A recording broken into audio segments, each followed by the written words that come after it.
Hello guys, welcome back to your mess little lamp channel. అందరికీ ముందుగా happy Onam. ఈరోజు అయితే చూస్తున్నారు కదండి, మా ఆఫీస్లో అయితే ఓనం స్పెషల్ ఫుడ్ ఫెస్ట్ అయితే పెట్టేశారు.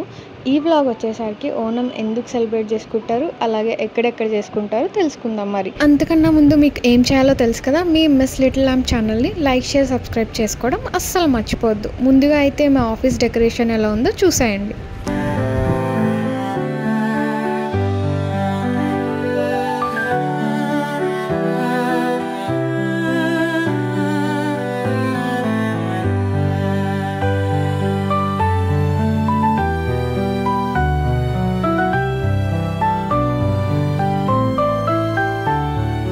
అసలు ఓనం ఎందుకు సెలబ్రేట్ చేసుకుంటారో తెలుసా?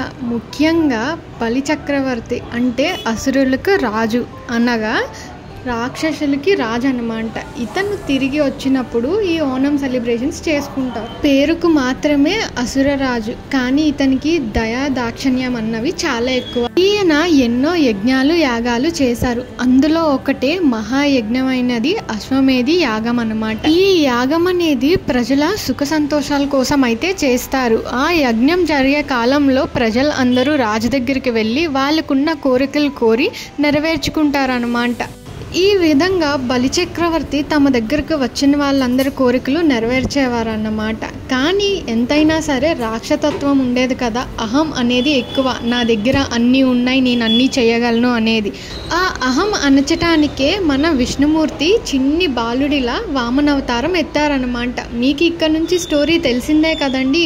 ఆ చిన్ని వామనుడు 3 అడుగుల వరాన్ని కోరుతారనమాట. దానికి మహాబలి ఒప్పుకుంటారు. ఇంకా ఒప్పుకున్నాక మన విష్ణుమూర్తి అయిన చిన్న వామనుడు ఊరుకుంటారా? తన ప్రతిరూపాన్ని చూపిస్తారు. ఇంతింతై ముల్లోకాల్ని ఆక్రమిస్తారనమాట. అప్పుడు మొదటి అడుగు అనేది భూమి మీద వేస్తారు, 2వ అడుగు అనేది ఆకాశంలో.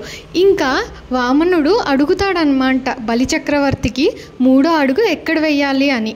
ఎంత అసురులకి రాజైనా ఇచ్చిన మాట తప్పేవాడు కాదు. అందుకని చెప్పి 3వ అడుగు అనేది తన శిరస్సు అంటే తన తల మీద కాలు పెట్టమని చెప్తారు. అలాగా వామనుడు మహాబలిని పాతాళంలోకి పంపించేస్తారు. అంటే దీని అర్థం ఏంటి? ఎంత అహం ఉన్నా ఎవరో ఒకళ్ళ దగ్గర ఏదో ఒక సమయంలో తగ్గి ఉండాలి అనేది ఈ స్టోరీ యొక్క సారాంశం అన్నమాట. ఇప్పుడు ఓనంకి దీనికి సంబంధం ఏంటి అనుకుంటున్నారు కదా? ఎంత అసురులకి రాజైనా సరే మహాబలి ఎప్పుడూ ఎవరికి ఏం అన్యాయం చేయలేదు. అలాగే తన ప్రజల్ని, రాజ్యాన్ని చాలా చక్కగా పరిపాలించారు.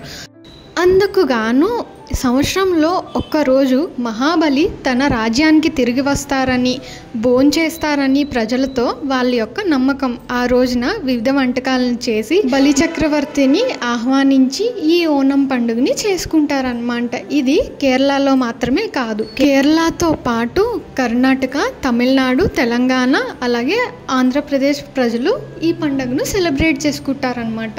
మీ అందరికీ నా ఎక్స్ప్లెనేషన్ నచ్చింది అనుకుంటున్నా. లైక్, షేర్, సబ్స్క్రైబ్ చేయడం అస్సలు మర్చిపోవద్దు. Thank you for watching.